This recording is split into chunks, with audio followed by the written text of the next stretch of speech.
கடந்த வாரத்துல இருந்து நம்ம கிறிஸ்தவ மனிதனுக்கான ரட்சிக்கப்பட்டவனுக்கான அடையாளங்கள் பார்க்கும்பொழுது முதல்ல அன்பு, கடவுள் மீதான அன்புதான் முதல் அடையாளம். அது அவிசுவாசிக்கு சுட்டு போட்டாலும் வராது. கடவுளுடைய மேன்மை, கடவுளுடைய வேதம், கடவுளுடைய காரியங்கள்ல இருக்கக்கூடிய கடமை பொறுப்பு, இதெல்லாம் ஒரு விசுவாசி இயல்பாவே அவர்களுடைய சுய நன்மைக்காக மாத்திரம் இல்ல, கடவுள் ரட்சித்தனால அன்பு கூறுறவங்க கிடையாது. கடவுள் தனக்கு பாதிப்புகளை ஏற்படுத்தினாலும் அழிவை கொடுத்தாலும் அவன் கடவுளை நேசிக்கும்.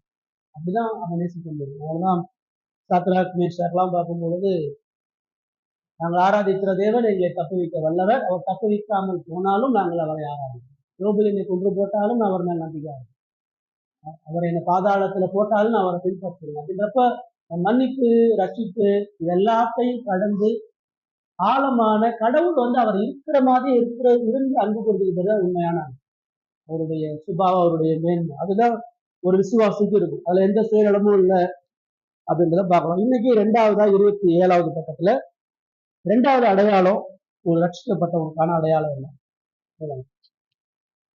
பாவத்திற்காக மனம் வருந்துதல். மெய் பக்திக்கு மனஸ்தாபம் முக்கியம். மனம் மாறிய பாவி தன் பாவங்களுக்காக வருந்தினால் ஆவிக்குரிய அனுபவத்தில் அன்பு கூறுவதற்கு பின் பாவத்தை பற்றிய மனஸ்தாபம் ஏற்படும். கடவுளின் அன்பு கூறுகிறவன் பாவத்தை பற்றிய சரியான கருத்தை அறிந்து கொள்கிறான். நாம் கடவுளை மெய்யாகவே நேசித்தால் நமது பாவத்திற்காக ஆழமாக மனம் வருந்த வேண்டும். இப்போ இந்த ஃபர்ஸ்ட் பேராகிராஃப்ல நான் பாக்குறோம், நீங்க ஏற்கனவே பாவ உணர்ச்சின்னு ஒண்ணு பார்த்தோம், ஞாபகம் இருக்கா? ரட்சிக்கப்படாத மனிதனுடைய நிலையில 5வது பாயிண்டா பாவ உணர்ச்சி வேற, மனஸ்தாபம். இந்த இடத்துல மெய்பக்திக்கு மனஸ்தாபம் முக்கியம் அப்படின்னா, அவர் சொல்றாரு இல்லையா, பாவத்தை குறித்து நான் துக்கப்படுறேன், என் வாழ்க்கையில அப்படிலாம் சரியில்லை, உண்மையாவே சரியில்லாம இருக்கேன். அது ஒரு ஹிந்துவுக்கும் இருக்கு, ஒரு முஸ்லீமுக்கும் இருக்கு. குடிகாரன் எல்லாம் பார்த்து குடிச்சிட்டு வந்து அடுத்த நாள் அழுகும், இப்படிலாம் பண்ணிட்டேன்னா அழுகும். கொலை பண்ணவன் கோர்ட்ல உட்காந்து கதறி அழுகுறான். இப்ப அதெல்லாம் மனஸ்தாபமான்றது, அதெல்லாம் மனஸ்தாபம். பாவத்தை குறிச்ச அவனுடைய பயமும் பாவத்தினால வரக்கூடிய தண்டனையை குறித்த உணர்ச்சி வெளிப்பாடு.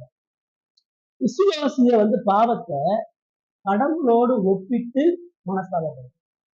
ஆனா அவிசுவாசி பாவத்தை தன் அனுபவத்தோடும் தன் உணர்வோடையும் ஒப்பிட்டு திரும்ப ஆசைப்படும். அதுக்கு நிறைய வித்தியாசம். அதான் அதை பாவ உணர்ச்சின்னு போட்டு இங்க பாவத்துக்கான மனம் வருந்துதல் அப்படின்னு போட்டுக்கிறார். இதுல நீங்க நல்லா கவனிக்கும் பொழுது இந்த 3 பாயிண்ட் அதில் போட்டிருக்காங்க. ஒரு விசுவாசி எப்படி பாவத்தை பார்க்கிறாங்க. பாவம் கடவுளுக்கு எதிரான செயல் என்று வெறுத்தல். அதான் ஃபர்ஸ்ட் விஷயம். நான் ஏன் பாவத்தை வெறுக்கிறேன் அப்படின்னா, நான் பாவம் செய்யறதுனால அது என்னைய குடும்பத்தை அழிக்கும், அதுக்கு நான் பாவத்தை வெறுக்கக்கூடாது. அதான் எல்லாரும் பண்ணிட்டு பாவம் எனக்கு தண்டனையை கொண்டு வரக்கூடிய ஒரு குற்ற உணர்ச்சி கொடுக்குது, அதனால நான் பாவத்தை வெறுக்க முற்படலாம். அதுக்குதான் அவன் நடை யாத்திரை, காணிக்கை குரு இதெல்லாம் பண்ணுறேன் இல்ல. முதல்ல எனக்கு என்ன தெரியும்னா, பாவம் என்பது என்னை படைத்த, என்னை பாதுகாக்கிற பரிசுத்த கடவுளுக்கு எதிராக. நான் பாவம் செய்யறதுனால கடவுள் துக்கம் அடைகிறார், நான் பாவம் செய்யறதுனால கடவுளை அவமானப்படுத்துறேன், என் பாவம் கடவுளை ரத்னம் சிந்துவதற்கு கொண்டு வருது, அந்த துக்கம் இருக்கு. எங்க அப்பா சிஎம், நான் எங்க அப்பாவோட மகன் அப்படின்னா, ரோட்ல ஒரு தவறா நடந்துக்கிறேன், தவறா பிஹேவ் பண்றேன் அப்படின்னா, என்னுடைய துக்கம் நான் செஞ்ச செயலுக்காக இல்லாம நான் யாரோட பிள்ளையாரும் செஞ்சுட்டு இருக்கேன், எங்க அப்பாவோட பேரை நான் கேவலப்படுத்திட்டு இருக்கேன், அவமானப்படுத்திருக்கேன். அதுதான் ஒரு விசுவாசி மறுபிறப்பு அடையும் போது இவ்வளவு ஞானமுள்ள பரிசுத்தமுள்ள வல்லமையான கடவுளை நான் எதிர்க்கிறவனா. இது நடராஜன் ஏடல்ல, நடராஜன் ஐயா உங்க அப்பா நிறைய பேர் இந்த பாவத்தை குறித்து பேசுறவங்க. அவங்களுக்கு கேளுங்க, பாவம் ஏன் உங்களுக்கு பிரச்சனை, அவங்க என்ன சொல்லுவாங்க, பாவம் என் முண்டாட்டி எங்க பறக்கு, குடிகாரனா இருக்கிறதுனால பாரு என் உடம்பு இப்படி பாருங்க, அது நரகத்தை கொடுத்த பயம். அப்ப அவனை கடவுள் அதை அஃபெக்ட் பண்ணுது, கடவுள் அதை கஷ்டப்படுது, கடவுளுடைய இருதயத்துக்கு அது ஏற்றமில்லாத இருக்கின்ற சிந்தை ஆவியானவர் கொடுத்தா மட்டும்தான். இதுதான் மனசுல உணர்ச்சி வேற, உணர்வு வேற, நான் பாவம் செஞ்சனால இன்னைக்கு ஒரு நிர்பந்தமான நிலையில இருக்கிறேங்க, அப்பெல்லாம் செஞ்சேன் அதான் இங்க போயிருக்கு. அதெல்லாம் மனம் திரும்புதல், அனுபவம், உணர்வு எல்லாத்தையும் கலந்து யாருக்காக எதிராக. இரண்டாவது, நம்ம பாவம் செய்தால் நமது பேரிலும் வெறுப்பு கொள்ளுதல். அவிசுவாசி பாவத்தை வெறுக்கும் பொழுது தன்னை அதுல இருந்து காப்பாற்றிக் கொள்ளக்கூடிய காரியத்தை தேவை. இதுல இருந்து ஒரு நல்ல ஒரு ஆறுதலான இடத்தை, இதுல இருந்து ஒரு விடுதலை பெறக்கூடிய காரணத்தை. ஆனா விசுவாசி அவன் பாவம் செய்யும் பொழுது அவன் தன்னைத்தானே வெறுப்பான். ஏன்னா அந்த உலகத்துல இருக்கு இவ்வளவு பெரிய கடவுளை காயப்படுத்திட்டு நான் இன்னும் அந்த உலகத்துல ஜீவனோட இவ்வளவு பரிசுத்தத்தை நீதியும் உள்ள கடவுளுக்கு ஒப்பா பிரியமா வாழ முடியலையே சொல்லி தான் ஜீவனை எப்பயுமே ஆரோசி. அதான் யோபு தான் பிறந்த நாளை சபிக்கிறான். தாவீது என் தாய் என்ன பாவத்துல கர்ப்பம் தரித்தான், நான் பிறக்காம இருக்கிறது நல்லது, உலகத்துல பிறந்து இனிந்தோடு நான் கடவுளை கோவப்பட்டுட்டேன். அப்பயுமே அந்த பாவத்துடைய உணர்வு தன்னுடைய அனுபவமா இருக்காது. கடவுளுக்கு எதிராக இருக்கிறனால தன்னைத்தானே சுய வெறுப்பு கொண்டவனா, எந்த தகுதிக்கும் எந்த அன்புக்கும் மீட்புக்கும் தகுதி இல்லாதவன் உணர்வு. தாவீது முன்னாடி 3 தீர்க்கதரிசிகளை கொண்டு வைக்கும் பொழுது, நீ நித்தமும் என் பந்தியில் அப்பம் புசித்தல் சொல்லும்போது நான் செத்த நாயை போல இருக்கேன், என்னைய போய் அந்த இடத்துல கொண்டு வந்து வச்சிருக்கேன். ஏசாயா கடவுளுடைய நன்மையை பார்த்து ஐயோ அதமான இருக்கிறார். இப்படின்னா ஒரு விசுவாசி பாவத்தை உணர்வான். 3வது, சீரடைய முயற்சித்தல். இது அவிசுவாசிகள் அடைந்தார். அவரு இது பண்ணிட்டேன்பா, எல்லாம் ஆயிடுச்சுப்பா அப்படின்னு சொல்றாருல, நான் திரும்ப அதை நான் செய்வேன். அப்ப அவர் உண்மையாவே அழுதார், உண்மையாக துக்கப்பட்டார், அதை செய்யாம நின்று காட்டணும். அதை ஒரு அவிசுவாசியை அதை செய்யவே முடியாது. துக்கப்படுவான், வருத்தப்படுவான், செய்யக்கூடாதுன்னு சொல்லுவான், செய்யாம இருப்பேன்னு சொல்லுவான், செய்யாம இருக்க முயற்சி பண்ணுவான், நிறுத்தமான திரும்ப திரும்ப அதிலே கொண்டுட்டே இருக்கும். விசுவாசி அதை ஃபைட் பண்ணி வின் பண்ணும், அங்க இருக்க மாட்டான். சகைவை சந்திச்ச உடனே இது வரைக்கும் லஞ்சா வாங்கி ஆளை தனியா கொடுக்குறேன், அந்த சுபாவமே அது கிடையாது. ஏழைக்கு எவ்வளவுதான் துரோகம் பண்ணனா ₹1 என்கிட்ட கொடுத்தவனுக்கு ₹4 திரும்ப கொடுக்குறேன், கொடுத்துட்டான், வித்து கொடுத்துட்டான். ஐஸ்வர்யவான வாலிபன்ட்டு அதான் சொல்றாரு, நீ என்னை பின்பற்றினா நான் சொத்தை வித்துட்டு என்கிட்ட வாங்குற. அது நான் கடவுளுக்காக உண்மையா இருக்கேன், துக்கப்பட்டான். சொத்தை எப்படி விற்கிறதுன்னு துக்கப்பட்டான். சொத்தை விட்டுட்டு இயேசுவை பின்பற்றினா துக்கப்பட்டான். ஆனா அது மனஸ்தாபம் கிடையாது. பிராக்டிக்கலா உன்னால செய்ய முடியல, துக்கத்தோட தானே திரும்பி போனான். நான் எப்படி விற்கிறது, நான் எப்படி இதை விட்டுட்டா என் வாழ்க்கை என்ன ஆகுது, அதெல்லாம் யோசிக்கவே இல்லை. விற்க முடியாது, செய்ய முடியாது. அந்த விசுவாசி பாவத்தை குறித்த புரிதல் அத மனிதனுக்கோ திருச்சபைக்கோ மற்றவங்களுக்கோ இல்லை, கடவுளுக்கு எதிரானது, தன் மீது வெறுப்பு, அதை சீரடைய முயற்சி பண்ணி செய்யாம இருக்க கடவுளுடைய கிருபையை சார்ந்தது. அதே மாதிரி இந்த மனம் வருந்துதல் என்பது இயல்பான சுபாவம். நீங்க எவ்வளவு பாவத்தினுடைய ஆழத்தை சொன்னாலும் அவனுக்குள்ள மனஸ்தாபத்தை நீங்க உண்டு பண்ணவே முடியாது. அவனுடைய பாவத்தை உணர்வதற்கு ஆவியானவர் அவனுக்கு கண்ணை திறக்கணும். ஆவியானவர் அவனுக்கு கடவுளுடைய மேன்மையையும் இயேசுவையும் அறிவிக்கக்கூடிய கண்ணை திறக்கணும். அப்பதான் மனஸ்தாபம் அவனுக்கு வரும். பேதுருக்கு எப்ப மனஸ்தாபம் வந்துச்சு? இயேசுவை பார்க்கும்போதுதான். இயேசுவை பார்க்காத வரைக்கும் மனஸ்தாபம். யூதாசால இயேசுவை பார்க்க முடியாது, அதனால தன்னை பார்த்தவங்களாம் அந்த தேவாலயம். சரிங்களா? அப்ப ஆவியானவர் ஒரு மனிதனுடைய கண்ணை திறக்கும் போது இயல்பா உண்மையா கடவுளுக்கு எதிராக நான் இருக்கிறேன், கடவுளுடைய வார்த்தைக்கு எதிராக இருக்கிறேன் சொல்றாங்க. பரிசுத்தம் இல்லாத அந்த காரியங்களை குறித்து அதிகமா துக்கப்படும். இதான் விசுவாசிக்கும் உள்ள புரிதல். 2வது பாருங்க, வாசம். ஒருவன் பாவத்தின் விளைவை உணரும் பொழுது மனம் வருந்துகிறான். அன்புள்ள கடவுளுக்கு எதிராக பாவம் செய்து விட்டோம் என்று குற்ற மனசாட்சி அவனை வாட்டுகிறது. கடவுள் பாவத்தை வெறுக்கிறார், அவருடைய தன்மை பாவத்திற்கு நேர் மாறானது. ஆவியானவர் வராம ஒருத்தனும் அந்த பாவத்தினுடைய ஒரு விளைவை உணர மாட்டாங்க. விளைவுன்னு சொல்றதை விட உண்மையாக பாவனா என்னன்னு உணர முடியாது. நீ அவிசுவாசிக்கிட்ட போய் பாவம்னா என்னன்னு கேட்டீங்கன்னா, அவன் கெட்ட பழக்கங்களை தான் பாவம் போகும். பாவம்னா என்னங்க? கொலை பண்றது, திருடுறது, விபச்சாரம் பண்றது, கொள்ளையடிக்கிறது, இதெல்லாம் பாவம். குடி அடிக்கிறது, ஸ்மோக், இதெல்லாம் வந்து ஹேபிட், பாவ பழக்க வழக்கம். இதெல்லாம் வெளியில செய்யக்கூடிய செயல். அவனுக்கு உண்மையாகவே பாவத்தினுடைய இயல்பான இருதயமும் சுபாவமும் அப்படின்னு தெரியாது. அவன்கிட்ட உலகமே என்ன சொல்றதுன்னா 1000 பொய்ய சொல்லி ஒரு கல்யாணம் பண்ணு. இப்ப அவன் என்ன, ஒரு கல்யாணத்துக்கு 1000 பொய் சொல்றது பாவம் இல்லை, ஆபத்துக்கு பாவம் கிடையாது. அடுத்த மனையில வந்து ஒரு கர்ப்பிணி பெண்ணு, அந்த குழந்தை பெற்றா, அந்த குழந்தை மரண தருவாயில் இருக்கும், அந்த குழந்தை இறந்து போட்டா செய்தி சொல்லக்கூடாது. குழந்தை வந்து உயிரோட இருக்குன்னு சொல்லுவாங்க. டெலிவரி ஆகி வெளியே வந்து நார்மலானதுக்கப்புறம் குழந்தையுடைய மரணம். இதெல்லாம் என்னது? இதெல்லாம் நீங்க கேட்டீங்கன்னா அதெல்லாம் நியாயம், தர்மம் அப்படின்னு சொல்லுவாங்க. நம்ம நல்லா இருக்கிறதுக்கு 4 பேர் செத்தா பரவாயில்ல, அதான் உலகத்துடைய பாதிப்பு. அப்ப அவன் பாவத்தை குறிச்சு அவனுடைய புரிதல் என்னன்னா, அவனை பாதிக்காம இருக்கிற எல்லா கேடும் கேடு, அவனை பாதிக்கும் பொழுது அது பாவம், அது சரியில்லை. எனக்கு நன்மை பயக்கக்கூடிய ஒரு செயல் இருந்தா அது சரி. எலெக்ஷன் வருது, ஓட்டுக்கு காசு வாங்காம ஓட்டு போடணும், இதுதான் நீதி. அவன் என்ன சொல்றான்? என் காசு அவன் கொள்ளையடிக்கிறான், அப்ப அவன் கொடுக்கும் பொழுது வாங்கல, நீ எதுக்கு சொல்ற? ஏன் கொள்ளையடிச்ச காசு தானே கொடுக்குறான், நான் தானே வாங்குறேன், அதுல என்ன பிரச்சனை? இவனுக்கு வந்து அது அந்த பணம் திருட்டு பணம், நானும் திருடோட ஒத்து இருக்கிறேன்ற உணர்வு அவனுக்கு வரலன்னு நியாயப்படுத்துறாங்க. கொடுக்குறவனும் அதை நியாயப்படுத்துறான், வாங்குறவனும் நியாயப்படுத்துறான். உலகமே சேர்ந்து தப்ப சரின்னு சொன்னாலும் சரின்னு ஆயிடாது. இதுதான் அவிசுவாசிக்கும் விசுவாசிக்கும் பாவத்தை புரியுது. இந்த இடத்துல ரொம்ப தெளிவா அது என்ன சொல்றது அப்படின்னா, ஒரு விசுவாசியினுடைய பாவ கதறல் எப்பொழுதுமே அந்த கெட்டகுமார நோம்பி அந்த தெளிவா சொல்லியிருக்காங்க. நான் பரத்துக்கு விரோதமாக பாவம் செய்திருக்கிறேன். அப்பா வீட்டுல இருந்து வெளியே வந்து துன்மார்க்கமா வாழ்ந்து சொத்தை வந்து பஞ்சத்துகள் அடிபட்டு பண்ணி தின்ற சவுட்ல போய் உட்கார. இப்ப அவனுக்கு புத்தி தெரியும். எப்படி புத்தி தெரியும்? அவனுக்கு பாவத்தை குறிச்சு அறிவு வருது. எப்படி அறிவு வருது? நான் வந்து பணத்தை சரியா பயன்படுத்தாம துன்மார்க்கமா வாழ்ந்தனால இந்த இடத்துல வந்துட்டேன். எனக்கு வந்து மத்தவனை போல உழைச்சி வாழ தெரியல, அதனால இங்க வந்துட்டேன்.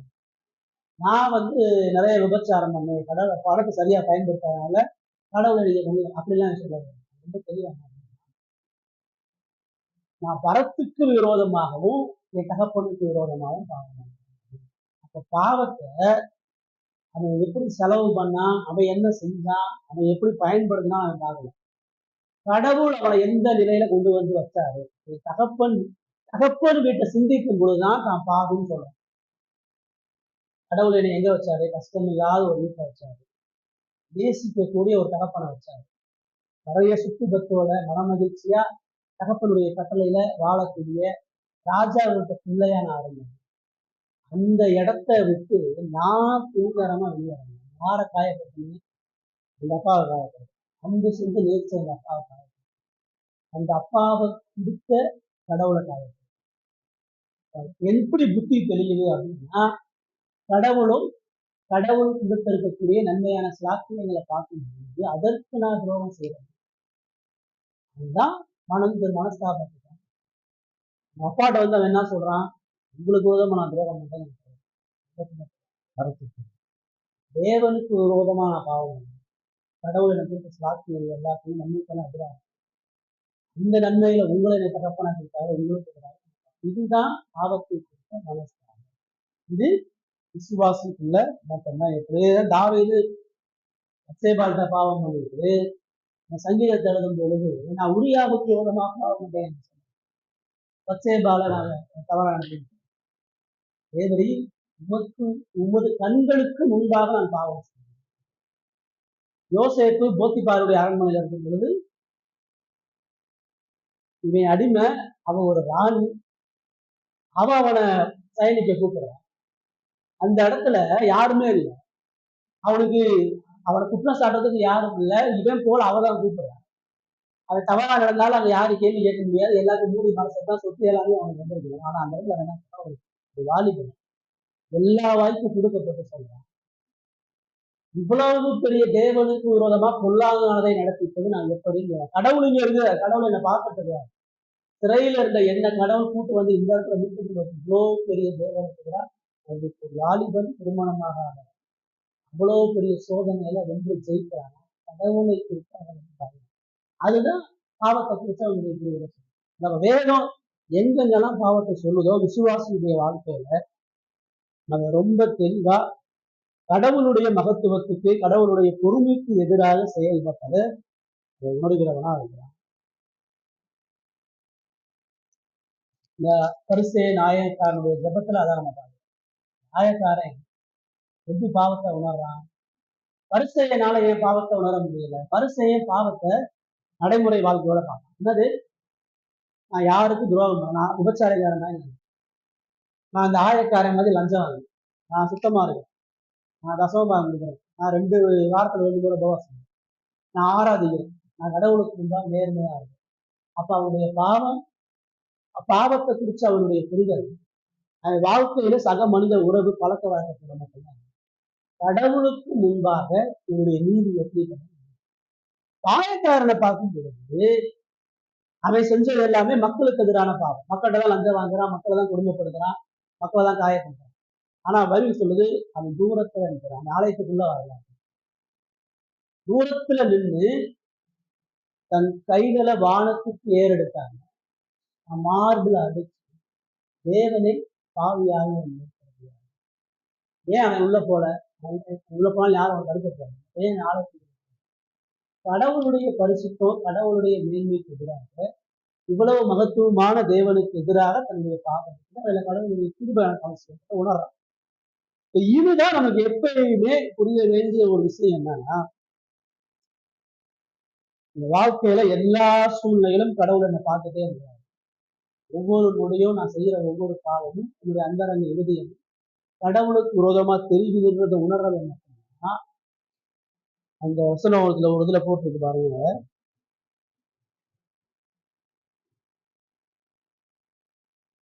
இருதயம் திருக்குள்ள இருதயம் பாவம் செய்யாமல் ஓய்ந்திருப்பதில்லை என்பதையும் உணர்கிறான். அவன் பாவத்தை சூழ்நிலை கிடைக்கும் போது செய்யறன எப்பயாச்சும் பாவத்துல அவனுடைய திருக்குள்ள இருதயம் ஓய்வு இல்லாம பாவம் செய்ய தூண்டுது நாங்க அறிகிறான். விசுவாசிக்கு பாவத்தை குறிச்ச அறிவு எப்படி இருக்குதுன்னா, ஒவ்வொரு முறை இருதயம் துடிக்கும் பொழுது அவனை பாவத்துக்கு நேரம் தூண்டுது. அத தேவன் பார்க்காத நான் அறிகிறேன். அந்த உணர்வு தான் ஒரு விசுவாசம். மற்றவங்க தான் நினைக்கிறத விட கடவுளுக்கு முன்னாடி நான் யாரு, அதான் மீனாக. 3வது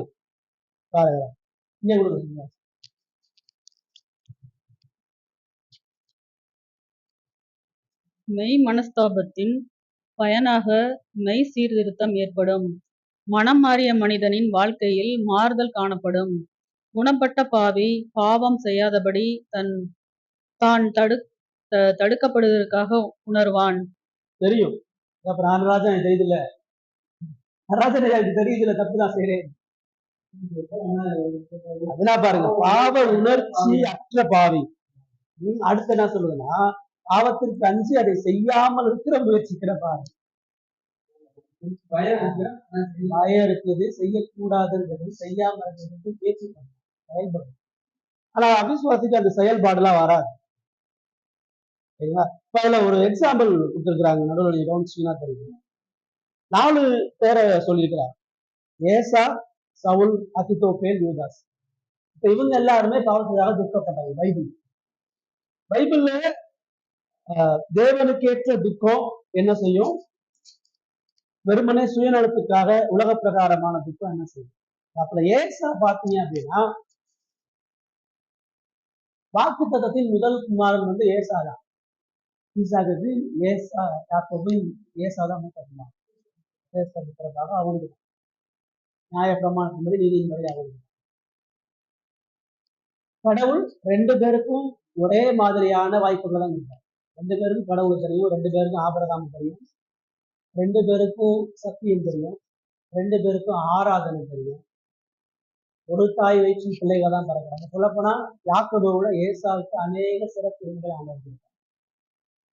ஈசாக்குக்கு ஏசாவை தான் பிடிக்கும், யாக்கோபு பிடிக்காது. ஈசாக்குடைய இருதயத்துக்கு ஏற்றவனா ஏசாவை தான் இருக்கும்.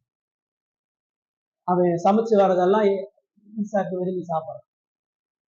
ஏசாவை பார்த்தீங்கன்னா அவன் மன செஞ்சாரு, வெளியே போய் ஒர்க் பண்ணி ஹார்டா உழைச்சி வீட்டுக்கு நன்மை கொண்டு வர. யாக்கோபு கூடாரவாசி, அவன் தாயுடைய காலத்துல தான் இருக்கும். அதுவே சொல்லுது ஆண்டவர் ஏசாவை எந்த இடத்துல வந்தாரு, யாக்கோபு வந்தாரு. சரிங்களா? இப்ப அவனுக்கு ஒரு சோதனை வரும். யாக்கோபுக்கு தெரிஞ்சு இந்த சேஷ்ட புத்திர பாகம் எவ்வளவு முக்கியமானதுன்னு தெரிஞ்சு, சேஷ்ட புத்திர பாகத்தை நம்ம அடைஞ்சிட்டோம் அப்படின்னா கடவுளுடைய எல்லா வாக்குகளையும் நமக்கு தான் தெரியும், ஏசாவுக்கு.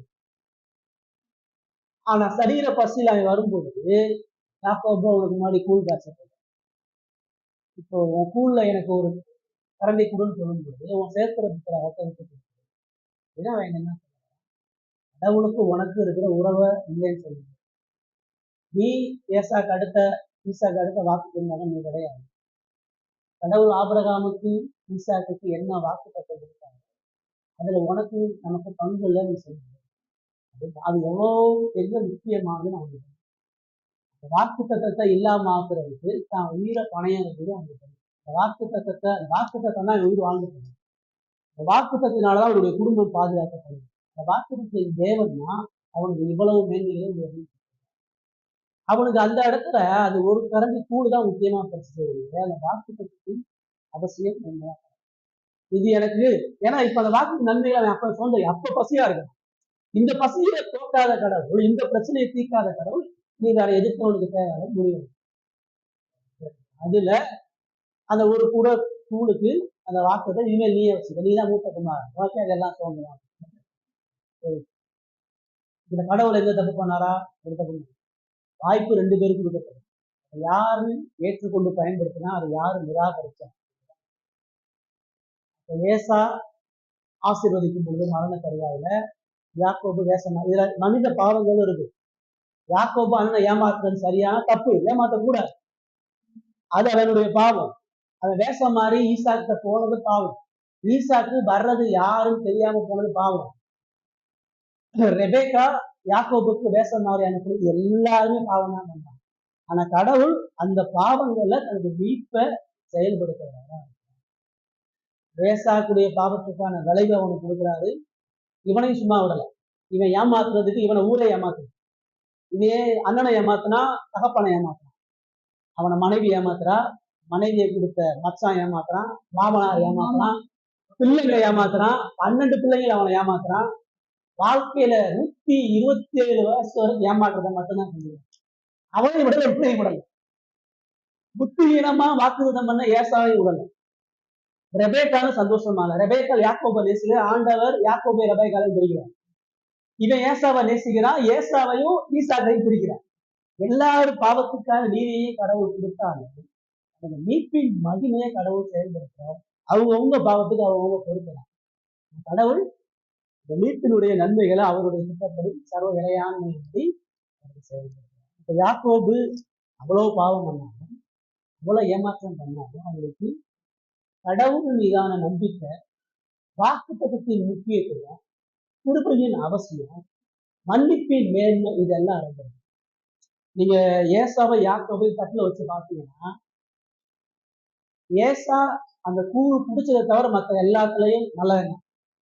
நீங்க ஏசாவை துன்மா இருக்குன்னு சொல்லவே முடியாது, அது வித்து போட்டதை தவிர. இந்த பக்கம் யாக்கோபை பார்த்தீங்கன்னா பரப்புல இருந்தே பாவம் தான். எல்லா பக்கமும் ஏமாற்றம், வஞ்சகம் எல்லாமே வந்துட்டாரு. நான் கடவுள் சொல்றாரு, எவன் மேல இருக்கமா இருக்க சுத்தமா இருக்கும் அவன் மேல இருக்கமா. நான் யாக்கோபை தெரிந்து கொண்டேன், ஏசாவை வெறுத்தேன். ஏசாவை வெறுத்ததுக்கு அவன் பாவம் காரணம் இல்லை, யாக்கோபை சிநேகித்ததுக்கும் அவனுடைய வாழ்வு காரணம் கிடையாது. அவருடைய சொந்த சுத்த பெருமை. 2 பேரும் ஆக்கிலிக்கு எதுவானவன் தான். இவனுக்கு தெரிந்ததுக்கும் இவன் மேல இருக்கு. அதனால அவனை பாதுகாத்து அவனுக்கு அந்த வாக்கு தான் கொடுத்தாங்க. இப்போ ஏசா அந்த வாக்கு தத்துவம் கிடைக்காததை இறுதியில் அவன் அறிஞ்சு ஏசா யாக்கோபுக்கு அந்த வாக்குகள் கொடுத்தான்னு சொல்லி ஈசாக்கிட்ட வந்து அழுகுறான். ஒரு ஆசீர்வாதம் இருக்கிற அழுது குழம்பு. வாக்கு தத்துவம் யாருக்குரிய நபர் அவன் தான் சொல்றது. தேவன் இஸ்ரவேலுக்கு கொடுக்கப்பட்ட அந்த மேன்மையில ஈசா உள்ள வராதபடி தேவன் தடுத்து இருக்கிறார். எவ்வளவுதான் தகப்பனிடத்துல அழுது புலம்பினாலும் மறுபடியும் அந்த வாக்குத்தத்தின் பிள்ளையா சொல்லுது. கடைசி வரைக்கும் இஸ்ரவேலுடைய ஒரு மிகப்பெரிய எதிரியா ஏசாவும் இப்ப அந்த மனஸ்தாபம் என்ன மனஸ்தாபம்? சுயநல மனஸ்தாபம். எனக்கு ஆசீர்வாதம் இல்லையே, எனக்கு கடவுளுடைய மேன்மை இல்லையே, என்ன கடவுள் உயர வைக்க போறது இல்லையே, எனக்கு கடவுள் பூமியில் ராஜி தர போறது இல்லை, அது ஒரு செல்ஃப். அடுத்து சவுல் பாருங்க. சவுலு சாமுவேல் சொல்றான், நீ பெலிஸ்தியர்கள்ட்ட போய் அம்மூனியர்கள்ட்ட போய் யுத்தம் பண்ணிட்டு வரும்பொழுது அங்க எல்லாத்தையும் சுட்டரிக்கணும், ராஜாவை கொல்லணும். போய் யுத்தம் பண்ணும் பொழுது அமலேக்கியர்களை ராஜாவை காப்பாற்றுறான், நலமான ஆடுகளை காப்பாற்றி கொண்டு வரான். சாமுவேல் வர்றான், சாமுவேல் வந்து சாமுவேல் வர்றதுக்கு முன்னாடி பலி செலுத்துறான். அது ஒரு எக்ஸ்ட்ரீம் பாருங்க. சாமுவேல் வந்து கேட்கிறான், கடவுள் சொன்ன வார்த்தையை மீறி ஏன்? அவன் என்ன சொல்றான், இது என்ன நான் எனக்காண்டி ஆச்சு, எனக்காண்டியா இந்த ஆடு மாடுகளை கொண்டு வந்தேன், கடவுளுடைய ஆலயத்துல கொண்டு வரத்தான் கொண்டு வந்தேன். அப்ப கடவுள் சாமுவேலுக்கு நியாய தீர்ப்பு, சவுலுக்கு நியாய தீர்ப்பு சாமுவேல் மூலமா பலியிடுகிறத விட கீழ்ப்படிதல் தான் முக்கியம். கடவுளுடைய வார்த்தை கீழ்ப்படியாமல் நீ என்ன ஆராதிச்சாலும் அது வீணானதுன்ற ஒரு எச்சரிக்கை சொல்றார்.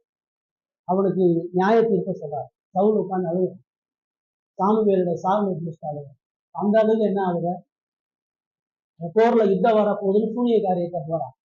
அங்கேயும் சாமுவேல் வந்து எச்சரிக்கிறான், மறுபடியும் வீட்டுல உட்காந்து யுத்தமா அழுகிறான். அதெல்லாம் என்ன ஆகுது, நான் வாழ்க்கை போயிட்டு தனக்கு அழிவு வரப்போகுதுன்ற பயத்தினால அழுகிறேன். அங்கேயும் பாவம் அறிக்கை. ஆனா அதெல்லாம் மனசாரம் எங்கேயுமே கடவுளை கேட்ட துக்கம் இல்லை. மூணாவது அகித்தோப்பேல், தாவீது கூட இருந்த பெரிய ஞானவன். பைபிளே என்ன சொல்லுதுன்னா, அவன் பேசினான்னு சொன்னா கடவுளுடைய வார்த்தை மாதிரி அவன் சொன்ன அப்படியே நடக்கும். அவன் யுத்தத்துல என்ன ஆலோசனை சொல்றானோ அதுல ஒண்ணு கூட மீற, அவ்வளவு ஞானமும் பலமும் அகித்தோப்பேல் தாவீதுக்கு ஆலோசனைக்காரனா. இப்ப தாவீது அப்சலோம் எதிர்க்கும் பொழுது, தாவீது வனாந்தரத்துக்கு போகும்போது அகித்தோப்பேல் அப்சலோம் நினைக்கிறான். பெரிய ஞானி, பெரிய சாமர்த்திய ராஜதந்திரி, தாவீது கூட போல அப்சலோம் நினைக்கிறான். தாவீது வனாந்தரத்துல குறைந்த நபர்களோட போறான். தாவீது அந்த வனாந்தரத்துல போய் ஒரு ஜெபம் பண்றான், ஆண்டவரே, ஏன்னா அப்சலோம் கரெக்டா அகித்தோப்பேலுடைய ஆலோசனைப்படி தான் செய்வான். ஏன்னா அவன் என்ன சொன்னாலும் நடக்கும், அவனுடைய ஆலோசனைப்படி செய்யணும். அது ஊருக்கே தெரியும், அகித்தோப்பேல் இருக்கிற இடத்துல வெற்றி இருக்குன்னு தெரியும். அப்சலோம் கேட்கிறான், எங்க அப்பா வனாந்தரத்துல இருக்க, இப்ப நம்ம என்ன செய்யலாம்? அகித்தோப்பேலோட ஆலோசனை செய்யலாம். இப்போ பயத்தோட வனாந்தரத்துல போய் உட்காந்துருவான். இந்த ஸ்பீட்லயே படையெல்லாம் கூட்டிட்டு போய் அவர் அடிச்சோம்னா ஒருங்கிடுவார், ஈஸியா அவர் அடிச்சிடலாம். இதுதான் அகித்தோப்பேல். எல்லாரும் சரின்றாங்க. ஆனா கடவுள் பராமரிப்பா அந்த ஊசாயை அனுப்பி ஊசாயுடைய ஆலோசனை சொல்லி கேட்கிறான். ஊசா என்ன சொல்றான், தாவீது வந்து வயசானாலும் அவன் சிங்கமாயிரும், இதை சொல்ற மாதிரி இந்த நைட்டு நீ போனா அவன் தப்பிச்சு இன்னொரு இடத்துக்கு போயிடும். இந்த பிளான் வந்து ஒர்க் அவுட் ஆகாது, நம்ம அவர் எங்க போய் நிக்கிறாருன்னு பார்த்து அதுக்கப்புறம் யுத்தம் பண்ணலாம் அப்படின்னு.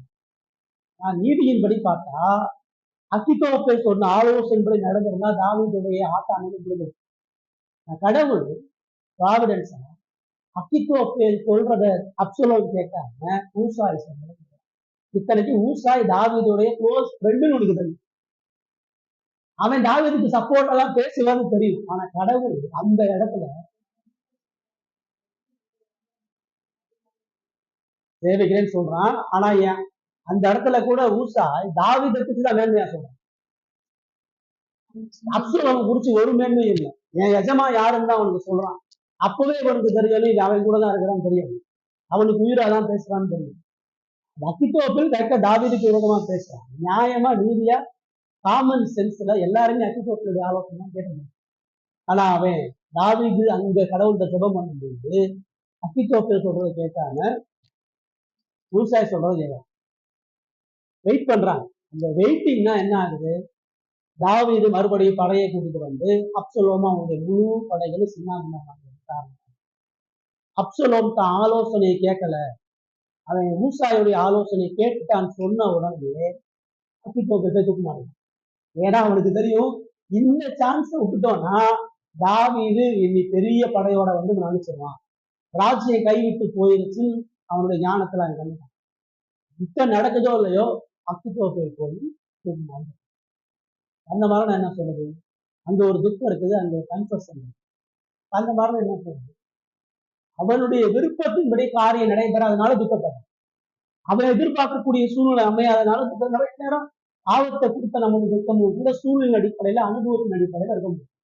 அது கடவுளுக்கு ஏற்ற மனஸ்தாபம் கிடையாது. ஃபைனலா நம்ம யூதாசை பார்க்கிறோம். யூதாசு துக்கம் அடங்கும். யூதாசு அழுது. யூதாசு குற்றம் இல்லாத ரத்தத்தை காட்டி கொடுத்துட்டேன், நீதிமான காட்டி கொடுத்துட்டேன்னு சொல்லி மரணத்துக்கு பாத்திரவானா அழுதான், புலம்புனா, முறையிட்டான், வாங்கின காசு திரும்பி தூக்கி வீசிட்டான். 30 காசுக்கு தான் காத்து கொடுத்தா, 30 காசுல ஒரு காசை கூட அனுபவிக்க முடியல. எல்லா காசையும் தூக்கி ஆலயத்துல வீசி.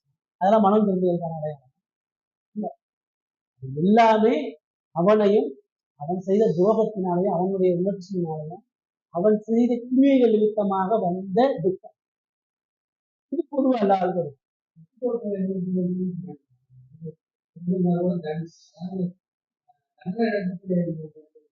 எல்லா மரணம் தானே. இங்க போடுற செத்தாங்க, துணி செத்தாங்க.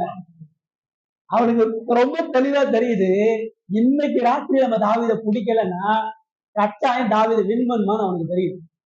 இதை விட வேற சான்ஸ்ல நல்லா அவனுக்கு தெரியுது. ஏன்னா அவன் சொன்னது எல்லாமே பர்ஃபெக்டா நடக்குது. அவன் சரியான ஞானத்தோட யுத்த ராஜதந்திரியா சொல்றான். அப்ப வேற வழியில தாவீது வந்துட்டானா அடுத்து இவனதான தூக்கணும். நீ தான் அவனுக்கு ஆலோசனை சொல்ற. இவ்வளவுதான சிறைச்சாலை வரணும், இதுதானே தானே சொல்றேன். உங்களுக்கு எவ்வளவு ஞானம் இருந்தாலும் உங்க மரணத்தை கடவுள் தீர்மானிக்கணும்.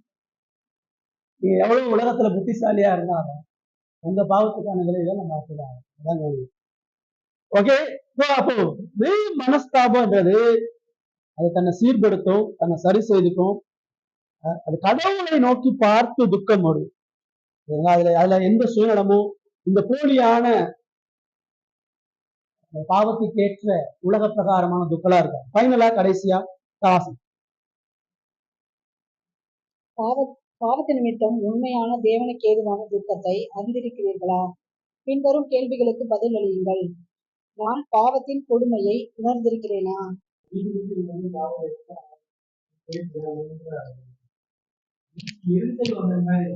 நெஞ்சு எரிச்சல் அப்படி வரக்கூடாது. நெஞ்சு எரிச்சல் முதல் கண்ணாடியை பார்த்து உங்க மேல வரணும். நீங்க அவனை சொல்றீங்களே, அவனை விட நீங்க எந்த வகையில கட்டணம் சொல்றீங்க? இவ்வளவு நேரம் நம்ம என்ன பார்த்திருக்கிறோம், ஊர்ல உள்ளவனை பாவத்தை பார்த்து நான் மனஸ்தாபம் பார்த்து அவன் அப்படிதாங்க இருப்பான். அவன் நேச்சரே அப்படிதான். நீங்க போய் வேப்ப மரத்துல போய் ஆப்பிள் எதிர்பார்த்துருப்பீங்க. அவரே சொல்லிட்டாரு, அது உவர்ப்பான தண்ணிக்கு தீப்பான தண்ணி ஒத்து வராதுங்க. கெட்ட மரத்தை நல்ல கணி கொடுக்காது.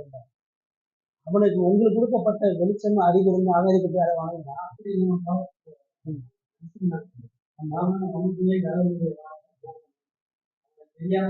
அவனுக்கு கடவுளுடைய வார்த்தை போறதுக்கு என்ன நடக்கணும்?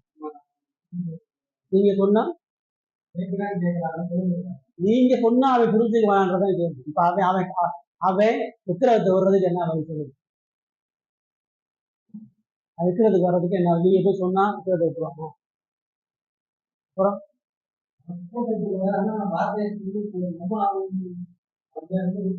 சரி, நீங்க அவன்கிட்ட வார்த்தையை சொல்லு விட்டுருவாங்கன்னு கேட்டு அப்புறம் எப்படிதான் சுகமாகிறது? நீங்க வார்த்தையை சொன்னாலும் விட மாட்டான்றீங்க. அவன் எப்படிதான் சுகமாகிறது? அவன் எப்படி அதை விடுவான்? தனியா உங்க அப்பா படுத்திருக்காரு. அவர் காலேஜ் போன நாட்கள்ல இருந்து எப்போ போன் பண்ணாலும் ஏசுவதான் சொல்லுவான். கோயிலுக்கு போகாதீங்க, போய் செய்யாதீங்க.